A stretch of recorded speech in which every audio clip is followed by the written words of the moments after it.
Baie Christene sal vir jou sê dat hulle is wedergebore. Maar sommige mense verstaan nie wat dit beteken om wedergebore te wees nie. Nou kom ons kyk na die woorde van die Here Jesus in Johannes 3 vers 1. Hy sê, daar was 'n man uit die Fariseërs met die naam van Nikodemus, 'n owerste van die Jode. Hy het in die nag na Jesus gekom en vir hom gesê, Rabbi, ons weet dat u 'n leraar is wat van God gekom het, want niemand kan hierdie tekens doen wat u doen, as God nie met hom is nie.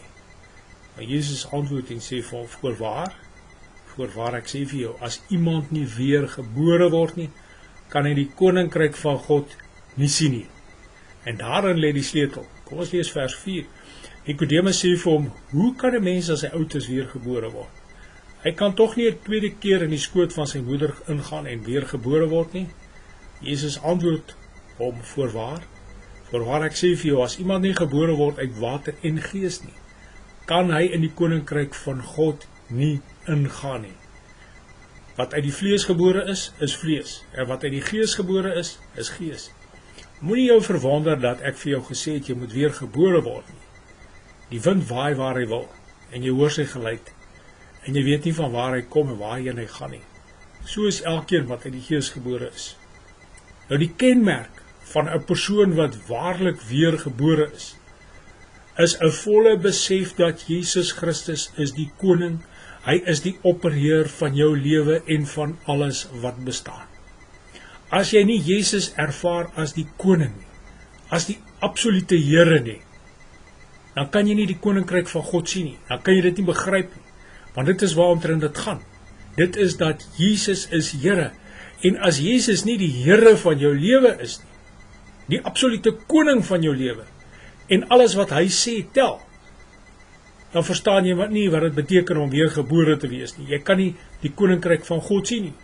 As jy waarlik weer gebore is, dan sal die volgende dinge omtrent jou waar wees. Jy sal hom in elke besluit absoluut gehoorsaam wees. Elke verordening, elke opdrag wat die Here Jesus gegee het, sal jy gehoorsaam wees. Sy woorde sal jy gehoorsaam wees. Jy sal jou bekeer het van alle sonde, jou rug gedraai het op jouself en hom volg.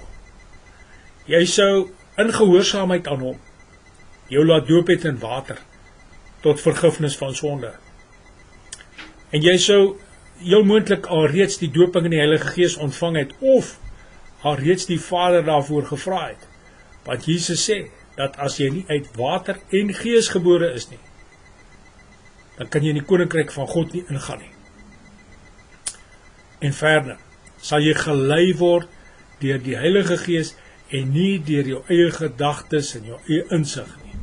En dan sal ook Johannes 3 vers 8 op jou van toepassing wees, waar Jesus gesê, die wind waai waar hy wil, en jy hoor sy geluid, maar jy weet nie van waar hy kom en waar hy heen gaan nie.